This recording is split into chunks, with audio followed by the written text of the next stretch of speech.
What's happening, ladies, gentlemen, other great people of YouTube Nation? This is Mathis StarCraft, and I'm here with another wonderful cast. This is going to be between our blue Terran LiquidTLO and our red Protoss EGiNcontrol.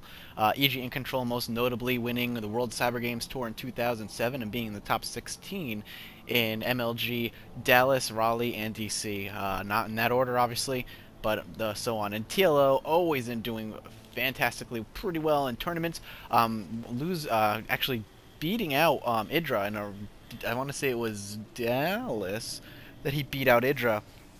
IDRA kind of gave up really quickly though, so I'm not quite sure why that was. But TLO always being a huge fan favorite for his spontaneity and his creativity, and just the way he plays is just so endearing and so fun to watch. So I hope this is the same type of gameplay that I've come to love and expect from LiquidTLO. EGiNcontrol on the same team as others such as IDRA, as I had just earlier mentioned, and LiquidTLO on the same team such as like LiquidTyler and LiquidGiNcontrol and whatnot. So this, I believe, is from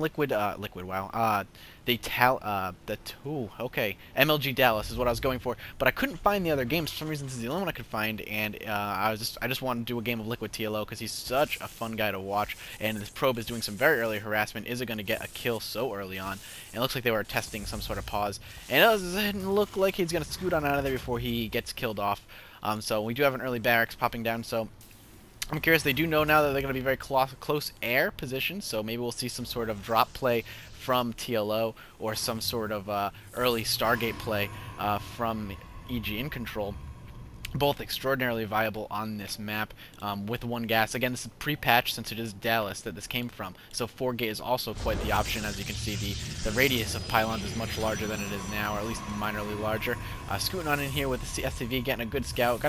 It's always good to keep your scout alive as long as possible, just trying to catch an... Oh, we have some ADHD patrol scouting paths going on here, but quickly fixing that into some sort of, looks like a canary. Some sort of star constellation, it looks like. Maybe it was his favorite star constellation. But we'll see what happens there. Dropping down a cyber core, so 1-gate into cyber core, not surprising at all. Very typical opening. The TLO thing, people love him for. Like I said, he's creativity, but some of the more notable things he's done in the past is he's done such things as Battlecruiser Rush and succeeded in doing so. He is actually known for a really cheesy build, but is not all in. It is the 6 racks rush. You start off with your typical 1 racks, as always. Then you save about 750 minerals, and you drop 5 barracks all at once, and then you queue them up all to go to the enemy's base and just start pumping marines like crazy. I've lost on the ladder to this build before. It is so aggressive and so difficult to stop. You have to be able to scout this really early. If you do a poor job scouting it, it's gonna crush you, or at least do tons of damage. So yeah, that's one of the things he's actually known for doing, and perhaps we're not going to see this here because we do have the factory going up, but I would highly suggest going to see a replay of the 6 racks if you haven't seen that build already. It is insane and awesomely fun to watch, though not exactly awesomely fun to lose to, but either way, it's educational being on the ladder. So we're doing a 1-gate into Robo facility here, chrono boosting out the warp gate here, but as you can see, it's rallied up to his base, so early observer will be popping right out of there, no questions about that.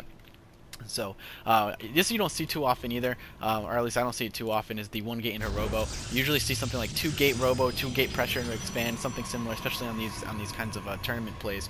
In cheesy builds, usually in any best of anything, you'll see some sort of cheesy build thrown in there, especially at tournaments. 1 game, maybe 2 games will be cheese of some sort, just to grab an early win. Sometimes in the early game, that's good just to get against your opponent and to kind of like force him into this mindset. Okay, he's down a game, and a lot of it's mind games. So this probe really getting a lot of poking in, poking out, and risking its life a ton, but it is going to be able to survive and just kind of sit in the middle of the highway here. The Stalker is going to come and clean this up, but we have a couple of Hellions and a bunch of Marines. Looks like this Stalker is pretty much doomed. Will he get a kill? Yes, but it is not worth it, for it is a single Marine backed into a corner, fighting for his life. The heroic Stalker goes down, and now we have a medevac out to support these Marines.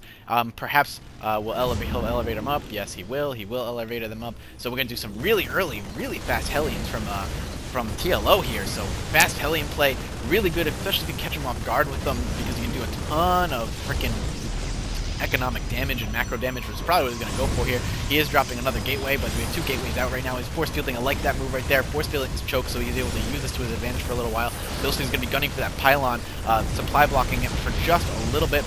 But he is one step ahead with a pylon already on the way, and now another one scooting in here. Now he's going to make all these probes lose some mining time. Is he going to be able to kill a lot of these probes? Let's pop up in the worker count as this happens. He has killed 12 workers so far. 12 workers and 15 units. 10 on EGiNcontrol side, but 12 workers. If we go to the unit counting station here, that has put him 10 workers ahead of his opponent, which is so solid. This observer here just kind of doing a little bit of scouting, but that is such a solid lead. And what is this going on here? A bunker dropping, and is he going to go back for more harassment? Yes, he is going to drop his Hellions again to scoot in here and continue doing more economic damage, so dropping that. Yes, and he's scooting his pylons, his probes right out of there, and force field, a good force field, forcing both of them to retreat. He has lost 1 Hellion. Is he going to get out with a second Hellion, or is it going to be a waste, a dead Hellion? Looks like he might take in the long route. Is he going to get away? Oh, there's another shot. 14 health to go. Yeah, he's out of there. Oh yeah, escaped with his life. He's feeling good. And we do have a warp prism on the way, so we'll see some drop play from EGiNcontrol. You don't see drop play from Protoss all that much anymore. It's just not something that people do. Drop play is more of a Terran-centered thing, because the warp prism is pretty expensive and hard to get out, not nearly as easy as it is to get out a medevac. So warp prism play, a lot of things they'll do too is they'll use it as a proxy pylon, and they'll like do it right at the edge here and warp in units right on the crease. But it looks like he is going to be using this for dropping and perhaps some warping in as well. So we'll see how well this is able to do, doing some counter harassment. Hopefully even up the worker count loss, since he did lose so much. 12 workers, and allowing TLO to continue producing SCVs, so he is a solid 32. He has double the number of workers that EGiNcontrol does, so he needs to do some damage here. He has no choice. He is forced to come in here and do some sort of damage. And here we go. He is going to try to force field away the reinforcements and catch these SCVs, but TLO quickly using them offensively. A Guardian Shield going up, dropping this Warp Prism here as a pylon, able to warp in even more units to do as much damage as he can. If we pop up on the worker is lost. He has quickly caught up, killing 25 workers and 42 units on EG, so this is well worth it in his mind to have done this, evening up that worker count, really narrowing it down to just a medevac and a few Marines, worth the sacrifice.